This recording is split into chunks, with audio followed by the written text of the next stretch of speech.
Curious to know what you should do to prepare your home for sale? We'll cover that today on Frequently Asked Friday. What is going on, party people? In this video today, what we're going to talk about is what you need to do to prepare your home for sale. Before I jump into it, if you would like, subscribe, hit this, smash the buttons, hit the hearts, hit the thumbs up. Thanks in advance for that. It helps with the algorithm. Let's just jump right into it. All right, so the first couple of disclaimers, first couple bullet points that I always like to talk about with folks when I'm having this conversation is it is never too early to begin the process of preparing your home for sale. If you foresee yourself moving in the next 6 months, year, 2 years, 3 years, it's never too early to have a conversation with a real estate professional. Obviously, if you're in Central Virginia, I would love to be that guy. But even if I'm not, have that conversation in advance because it's going to make the process a whole lot less stressful for you if you give yourself ample time to make some improvements, to make repairs, to make upgrades, versus trying to cram it in, in a couple weeks, a couple months before you put your property on the market. That is where the process of selling gets super stressful, is because you've basically kicked the can down the road and you've waited. So congrats on you for watching this video. I would encourage you, if you have any inkling that you're going to be making a move at any point in the future, have that conversation with a real estate professional. Second bullet point, strategy before tactics. So this is a conversation I have with everybody because everybody wants to know, hey, what do I need to do? Do I need to upgrade? Do I need to get new kitchen appliances? Do we need to put in granite countertops? Do we need to paint? Do we need to replace the carpet? And the question that I usually walk people through is, hey, how do we want to bring this property to market? What's the strategy to bring this property to market? And what I mean by that is, hey, do we want to present the property as a turnkey property? Do we want to present it more as a fixer-upper opportunity? Are we in a neighborhood and a price point in a product category where pretty much as long as it hits the market, it's going to sell?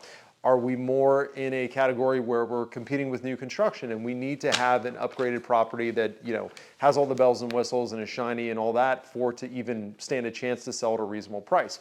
These are things that we need to think through before we start talking about what we're going to do specifically. And a lot of times that can be a tough thing to figure out yourself. Once again, this might sound like a used car sales pitch, but talk with a good real estate professional that can diagnose for you, hey, here are the several different options that you can go with. Here's the various prices that you can expect depending on what strategy that you go with. And then think about and pick the strategy, because then all of the tactics will fall into place. So sorry to interrupt the video that you're watching, but if you would ever want a no hassle, no obligation market analysis to find out what your home is worth in today's market, or maybe you want to chat about the home selling process, or maybe even want to chat about the home buying process, feel free to call or text me at the number below, or you can email me at chris@elliottreteam.com. I'll let you get back to the video. All right, so that being said, of course, nobody wants to talk about strategy. At the end of the day, you only want to know what do you have to specifically do. So let's jump into that. I will give you some of those. So the first thing that we always recommend is to get a home inspection on your property and knock out any of the required repairs that are going to show up on that inspection report. Now, when I say this, folks ask me, well, hey, Chris, isn't the buyer going to do their own home inspection? Yes, they are. But my question to you is, if there's something wrong with your house, wouldn't you want to figure it out ahead of time? And that way you can get the repair done either yourself, or you can hire a handyman. You can get it done a whole lot cheaper. So this is going to reduce stress when you're in a transaction. You're not going to have a transaction blow up in your face when you find out that you got mold in your crawl space. The other benefit of finding a problem ahead of time, not only is the peace of mind of when you go to market that you're not going to have any skeletons in the closet, but also too, if you're able to discover a problem ahead of time, you're able to fix it yourself. You can hire an unlicensed contractor to do it depending on the repair, and all you have to worry about is getting the repair done, versus if you wait till you're in a transaction and a buyer discovers the problem, now you're basically trying to appease the buyer to keep them in the deal. Sometimes they want licensed professionals doing work that maybe an unlicensed person can do, but you're having to appease the buyer just to keep the transaction going, versus if you had found that ahead of time, you could have gotten it done probably a whole lot cheaper, a whole lot simpler, a whole lot easier, and not had to deal with that. So first and foremost, get those repairs knocked out unless you're going to be selling your property as is. Secondly is declutter. So we all, myself included, have way too much stuff in our home, and one of the things that we're always doing pretty much on every house is getting folks to taper down on their personal property, things that they have in the property. So if you have any, if your garage is full of stuff, if your attic is full of stuff, if your basement is full of stuff, and you're not gonna be taking it to your new home, go ahead, give it away, donate it, gift it, burn it, do whatever you gotta do, throw it in the dumpster. Go ahead and declutter. And when I say this, most people, already can know what we're talking about. But we want to, usually what we're doing with staging is we're presenting a minimalistic version of what you keep in your house, because the less personal property that you have in your house, the bigger the home is going to feel, the less crowded the home is going to feel. So if you got any closets that are chock full of stuff, once again, if you got, kitchen's overflowing, the pantry, go ahead and start decluttering, getting rid of anything that you're not going to be taking to your next home.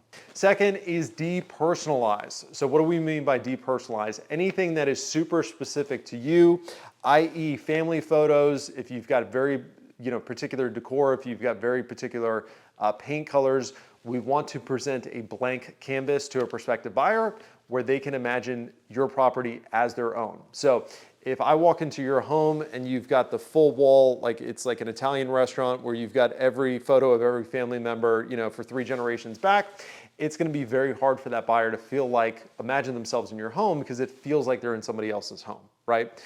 So what we wanna do is we wanna just get all of that out. We wanna get out any particular decor that's just very unique and specific to you. Same thing with paint colors. Once again, we're looking for universal appeal, and that's what we mean by depersonalize. All right, the next category is the general spruce up. Now, we typically will wait on this until right before we go on the market, just so it's nice and fresh, but these are things like fresh mulch in the flower beds, power washing the house so it's nice and clean, restaining decks, so those are looking good, resealing driveways, so those are nice and they pop, and then just general staging, and most of those things we're taking care of right before our home goes on the market. All right, the next categories, once again, I will give you the disclosure, the disclaimer. We want to think about strategy before we jump into tactics. But the next category is light cosmetic upgrades. These are things like painting. These are things like switching out carpet. These are things like changing out dated hardware and light fixtures. So if you have any metal tones that were maybe in vogue 10, 20 years ago, but are not so much anymore, this is where we're considering changing those out. Now, when we start talking about these things, whether it's paint, whether it's carpet, or some of these, a lot of prospective home buyers or prospective home sellers will say, hey, Chris, I don't want to invest that money, but we will offer a credit at closing.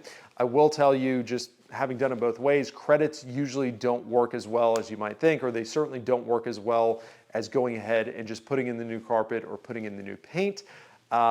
Most buyers don't have that imagination.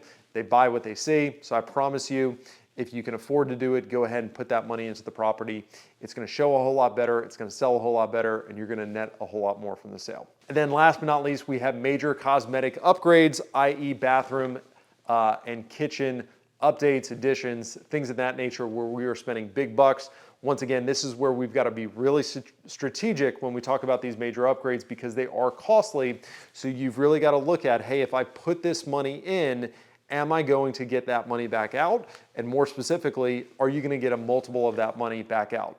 Because if you're just going to put $1 in to get $1 out, I would tell you you're probably better off just keeping that $1 in your back pocket. And if you're going to put $1 in to get $1.25 out, you may or may not want to risk that money and spend the time and the aggravation of doing those upgrades. So you really got to be strategic about that when we're talking about major upgrades. So guys, that was the list. I hope that was helpful. Once again, if you would like to talk about your home specifically and what you should do, shoot me a DM, throw me a comment below, shoot me an email, send me a smoke signal.